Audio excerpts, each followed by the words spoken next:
Entertainment is a very strong tool that can move minds without physical touch. With this, I mean, people are easily influenced through entertainment, and this explains why entertainers are used as a tool during politics. Hello and welcome to Showtime with me, Aisha. Today we'll be discussing the role of entertainers in politics, and I have with me Mr. Victor Dixon. You're welcome on the show. Thank you for having me. All right. We'll be discussing, like I said, we'll be discussing the role of entertainers in politics. So, Mr. Dixon, who is an entertainer? Yeah, entertainment simply means the industry of attention. The whole keyword about entertainment is about attention. How do you make people to stay glued to a screen? How do you make people to listen to you? And there are different channels you use to do that. Sometimes you can use the channels of singing, right? So at that point, you're dealing with the writings of songs, you know, as a musician. Perhaps also you're a dramatist, an actor, for me to help to interpret stories, you know, and interpret meanings. And sometimes also you're into design. Design is also captured as part of entertainment. But the key word is that you are expressing, you're communicating, and for the sole reason of connection. That's the key word. The sole reason of connection. So everyone who is into the entertainment industry is seeking to connect. Because the whole idea is that when you connect with people, it's like you have influence. When you connect with people, you can reach out to them. When you connect to people, you get some level of power. When you connect to people, you can be able to even help improve their life. And most people don't even realize that one of the core purposes of entertainment is education. Because the whole idea is that I want to talk to you, but you won't listen to me. So what do? I give you a reason of attention, and then you listen to me. That is why you see most times entertainers are signed up for brands. Because brands want to talk to you, but you don't want to listen. So they pick someone you like to talk to you, and then you listen to them. So in terms of education, it's the same thing too. When you want to provide some level of propaganda, you want to provide some level of education, anything that has to do with helping the people, you know, connecting with the people, you use the, you know, the channel of entertainment. And that's why it's very, very wide and very, very broad. Now, but most times people fall into the trap of thinking entertainers are only those who are before the camera. No, there are also those behind the camera. Because to create a personality that people will like is a workload of so many set of people. Different professions are coming on board. So when everyone comes together, they can create a face, you know, but there are a lot of persons behind that face. So you see a star, there is a manager behind the star. You see a star, there is a makeup artist behind the star. You see a star, there is a fashion designer behind the star. So if you don't understand this entire scope of what makes entertainment, you fall into the trap of saying an artist is an entertainer. But it's not the artist that is an entertainer. The entertainer is an industry that is very wide with a huge value chain. But most times they celebrate only those before the screen. Okay. So what are the roles of entertainers in the society? Yeah, entertainers have played a very, very big role. Over the years, like I said, it's the core thing is attention. So the idea is that anybody who can get attention, you can educate. Anybody who can get the attention, you can influence. In fact, as a matter of fact, there's a level it gets to that anybody who get the attention, you may even control. So you understand. So the work of entertainer most time is that they are like the medium for which they educate the people about the challenges of the society. For instance, it's like you have filmmakers, you know, the actors and the actresses you see. What do they act? They act on the issues of the society. Now, this is where most of the challenge is. Most entertainers don't understand their role enough to know that they are the educators of the society. Before now, they call them groits, storytellers. That is in the traditional African society, where you have people who tell you stories. And what was the purpose of those stories? Those groits are the ones who tell the history of the community. They're the one who tell children. You remember storytelling time, where you use people like the tortoise, you know, symbols like the tortoise and the rest to tell story. What was it for? For education of children, for education of morality, to be able to educate and let people understand what the whole society is all about. So the work of entertainers originally is actually to educate.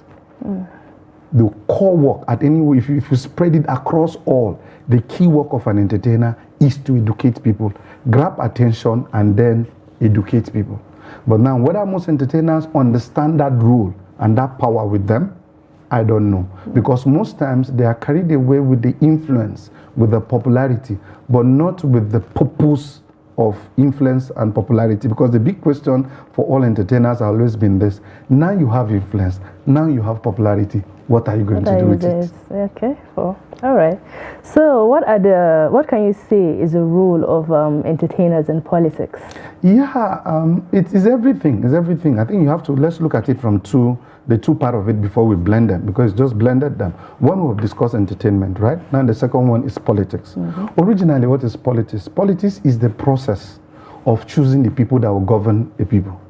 The process of choosing the people that will govern a people. So, which means it's a very important process. Every individual must pay attention to politics, because this is a challenge most third world countries have, like even countries for which, like developing countries in Africa have, is we don't pay attention to the quality of leadership of the person that will become your president, your governor, your councillor, and the rest of them. You don't pay attention through the process. It is when the person gets into the office, you start complaining this person doesn't know how to communicate. You start complaining this person knows how to connect with people. But we were supposed to know before the person gets to that point. So the entire concept of politics is supposed to be is a process of selecting the people. That's when you market yourself to the community. You market yourself to the nation. You market your ideology. And people get to understand that. Then they say, oh, this person has a better quality, a better capacity to get into that. Now, this is where entertainment comes in. For you to market yourself, you need connection. You need attention. So this is where you bring entertainers on board and tell entertainers, come, help me, market me. So for instance, you have an entertainer or an artist already has gathered close to, say, let's use the Funke Akindele concept principle, 20 million people. So it means that you have 20 million people that can listen to her. If she posts on Instagram, these are the kind of people that will listen. Look at the number on social media, for instance, that they will listen. So if you want to market to 20 million people, what will you do? You need someone like her to come on board and promote what you have. Promote your values, promote your capacity, and then build your visions and your ideologies for the nation. So it plays a very big role on that. But then also there's another part you need to understand about entertainment and politics, is that most people you see in entertainment originally want to enter into politics, but most people don't know that. As I'm into managing artists.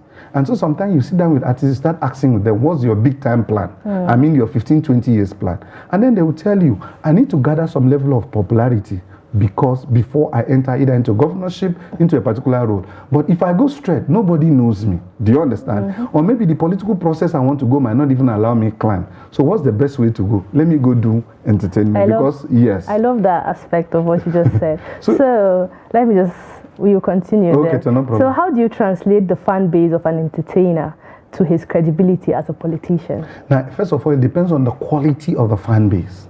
There are people, it's like relationship. There are people that you're high. You don't have issues. It's like from afar, hello, everybody goes their way. But when they come closer, it's like, calm down. So it's a game of trust to say, I like this person. This person can make me laugh. This person can make me busy. But can I entrust my life to the same person? Two different, at that level, the thing changes. There are comedians you see today that most people are happy about.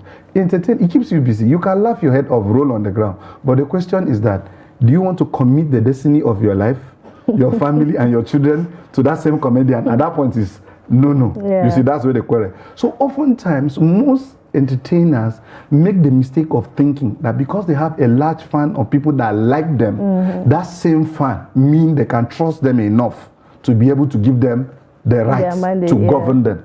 Two different things. And this is where most entertainers make the mistake of thinking people who like me are the same people who believe in me. Two different.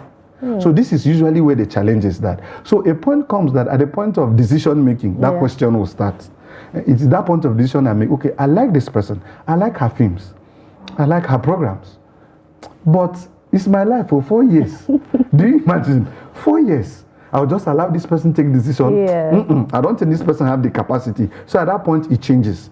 It is this dynamics of numbers that people really don't know. So that's why some make the mistake of thinking popularity is the same with trust. No. It is when you enter into the field, you realize that you can be popular, but people don't trust you. Two different things. Okay. So do you think entertainers risk a lot by going into politics? Because in one way or the other, they may offend some of their fans who don't share the same ideology. Well, you have to go very philosophical to understand that question you're asking. Reason being that the question is this: is there a point in life of any human being that you just have to be neutral? That's a question you have to first ask.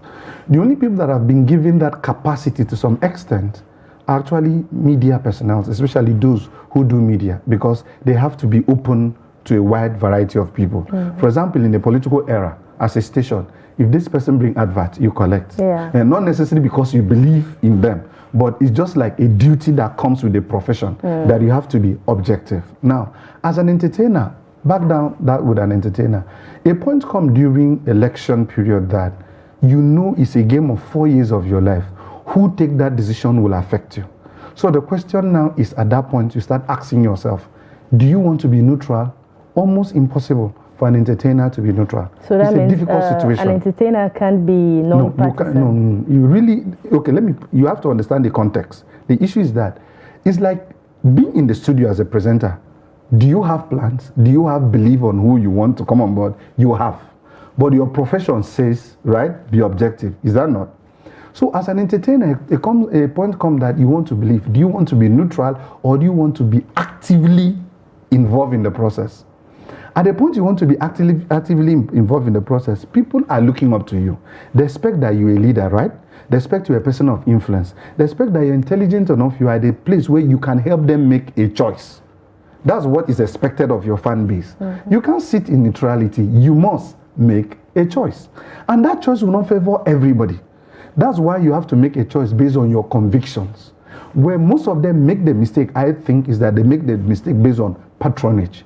Who pays me the best money? Mm-hmm. So you collect the money, you sing, you praise, you endorse the person.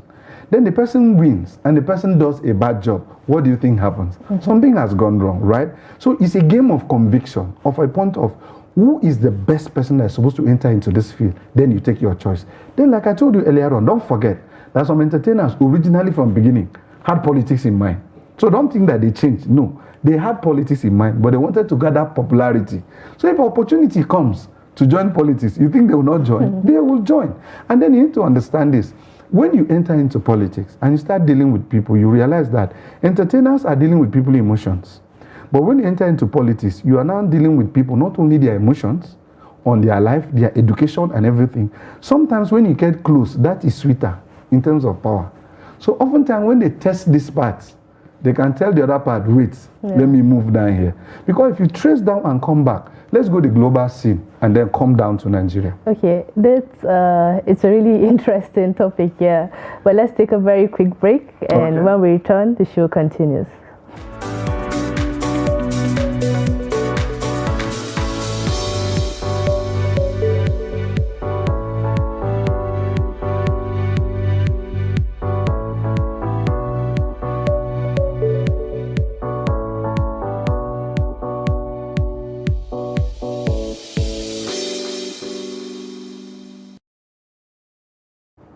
Welcome back. Before we went on a very quick break, we were discussing the role of entertainers in politics, and I still have here Mr. Victor. If we want to even trace it, let's take presently the president of Ukraine was an entertainer. Right now, he has entered, and he has been fighting one from the day he entered. Do you understand? So at that point, you get to realize that governance, the process of governance, requires so much of time, energy, and attention. And you can't chase two rabbits at the same time.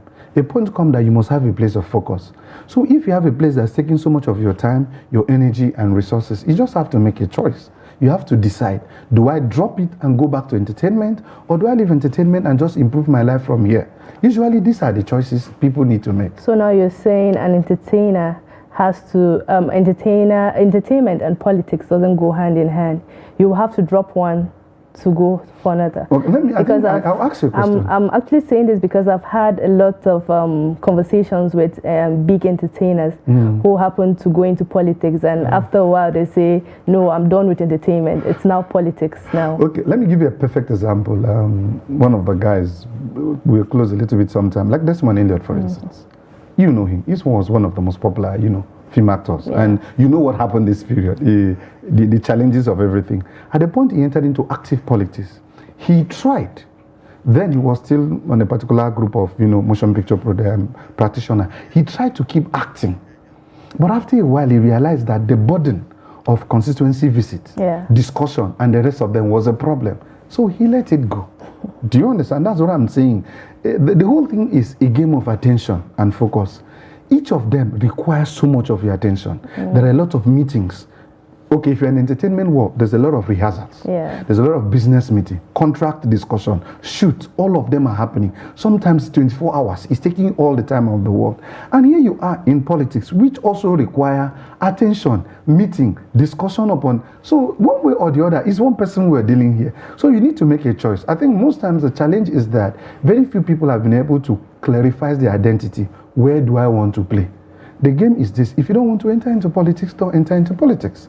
If you want to do media, do media. But if you keep playing that too, after a while, you will suffer for it. Because take, for instance, when you're singing, for instance, you have a wide range of people who listen to your song. They might not believe on your religion. They might not even believe on your class, your ethnicity. They don't have issue with that. What they know is that they like your rhythm. They like the way you write. So they take your song and they leave you alone.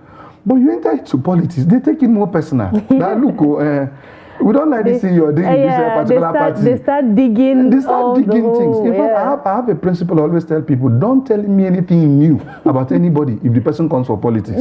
Because you knew all these things before. You didn't say anything. Immediately the person comes to politics, that's when they will remind you what this person did in 1432. And you wonder, do you understand? So these are the things you need to sit and ask yourself. Either as an entertainer, am I ready for it? If you're not ready for it, why go into it? It's a game of choice for me. Some will decide, okay, I have a plan. I'll start with entertainment. After some time, I'll do my transition. If you listen to Funke, for instance, at the point they asked her, look, what's your problem? You're comfortable in entertainment world. Why are you switching to this? And I remember what she said. Whatever happened, at the end, but her comment was that, I have been in the entertainment world, and I think I've helped people. Across board. I've been doing productions for a very long time. I think I want to help people on a bigger scale. You hear the language, on a bigger scale. Meaning whatever I've been doing with all my acting, production and the rest, I believe I'm helping people. But now I'm going to a place where policy decisions will be making, where they are deliberating, how do we pass laws that will favor entertainment. At that level, I think I can do more. So for that reason, I want to go to that level. So these are the conditions people think. So if you don't have a reason to go in for a bigger, because look, politics is more demanding. Entertainment, you drop your work connects with people and people celebrate you. But you see, when it comes to politics, they scrutinize you. Everything you do, people scrutinize you. Things you can do and go scot-free before, except somebody wants to trend it on entertainment level and make money out of it, fine. But in politics, it's not about trending. Everybody's interested in you. You say the wrong thing, they go after you. You wear the wrong clothes, they go after you. You sit down with the wrong person, they go after you. Anyhow you go. So if you're not ready to enter that field, you make the transition. It's a challenging thing. So I think for me, it's about understanding both sides. Being in the field that I'm in the value chain. I'm in the front end and I'm in the back end. I love what you said, because I think these are some of the mistakes some of our entertainers make. They are not ready. They just go into it feeling, oh yeah, I have the fan base, and okay, I have the capacity because I have the fans. So let me just jump into it. They don't really know that it's a very tedious decision for them to make. Have you tested crowd love before? You've not tested. I've tested it. You don't know what it is. It's like drugs. You don't know what it is, you come out and people are like, you know, that kind of thing. And people are like, some people will faint. I just met Aisha. Thank you. You don't know what it is. So sometimes you're not careful, the thing will, you start feeling like a demigod. So you just feel anything I do is okay. It will succeed. People will accept me. So there's that illusion of I'm generally accepted, because people celebrate you at that level. That is where I think the mistakes are made. And that's why the best entertainers, go check, they have the best of managers who sit them down and educate them on this. If you check out what happened in the election, you notice like someone like Brimo had one of the most difficult seasons this period. To the point, remember when they were doing signing, that they should stop Bremo from attending either one of these musical competitions. That's to tell you how delicate this thing can become. It can be very, very delicate. For him, I had a crowd, so I could say anything. And eventually, the thing was an issue. If you sit down and check the A artists, the biggest leading artists, go check in Nigeria, who are doing very well globally, didn't speak much during this election. Go check. And do you know why? They had professionals at the background who tell them everything you say, this is the meaning. So don't say anything. Keep quiet. Stay here. But some didn't have the managers to sit them down and say, come, we know how you feel. But you see, this thing, that's how they normally do it. It's not yet time. You've not prepared. And even if you want to say, arrange it very well. Can you remember the challenge with Ketenshaw? When there was a political party that said something, Ketenshaw responded as the PRO of Actors Guild of Nigeria. You remember how crazy the thing was? That's what I'm saying. Because people tend to understand this is a big industry. It comes with different policies, principles, perceptions. There are a lot of things that comes with it. So if you don't have people who sit you down and guide you properly on how you do it, you carry the illusion of popularity and jump and enter politics. People can forgive you, do your lyrics, but they won't forgive you to come and govern them. It's a different ballgame. So what do you think entertainers should or shouldn't do during politics to create balance? I'm talking about entertainers that are being used as a tool right now. First of all, I think first follow conviction. Conviction, because the truth of the matter is that if you stand on the truth, even if people insult you, you're standing on the truth, right? And if you stand on the truth, even if they finish after they're done insulting you, after a while, they will see what you were saying. So they'll get to realize that it wasn't a beef. It wasn't an issue. The bottom line is that I know as a human being, this wasn't proper. So stand on that. Then the second thing is build capacity. You see, we are in what they call a volatile system. People can be angry, they leave home, and they come and sit in front of the, what do you call it? Their social media. So there are things, if you say wrongly, you have already triggered everything. You've triggered something. So there's an issue. So there's a need to have people who guide, and that is where the role of capacity comes. You know, if you know my kind of work, I'm consistently in the media and entertainment one, always advocating for capacity. Build capacity so that you understand what to say, how to say it at the time to say it. Even if you want to make transition, there's a process of how transitions are made, and it still work well. This thing, there's a proper way of doing it. If you do it properly, it's not an issue. For example, if you have stayed for like 10 years in entertainment field and you tell people, look, I have done so well in educating you, entertaining you, but for now, I want to be involved in the policy of how the state or even the business is doing. At that point, let me say this. A lot of people know that in the entertainment world, there's a lot of funding, finance that are necessary, capacity, government support, all of those. You want to tell me that today if someone comes out and says, look, I am done with the screen. I want to go to the National Assembly and be your face and your voice so that I can argue this thing out. Do you think that general entertainers are not going to say, look, let's push this one out? But you need to communicate it. We don't just wake up morning, I'll see you there. No, communicate it. Let people understand this is what I want to do. Then they will respect your visions. And if they think you have the capacity, then they are going to support me. So capacity is key. Okay. It's key. So in one word now, do you think an entertainer can be president of Nigeria? Yes. Entertainer is a human being. Entertainer is intelligent. Entertainer is creative. Entertainer to sit down and create something from nothing, from the mind, to be able to connect with millions of people, tells you someone that can birth an idea. So anybody that can birth an idea can become a president with the support of others working with them. So look forward to that. It's been an interesting conversation with you, Victor. Thank you so much. Thanks for coming. Thank you. All right, viewers, you've heard it all from Victor, and I must say it has been a very interesting discussion. Please do well to join us same time next week, and remember, as an entertainer, always promote the right message through your craft. Bye.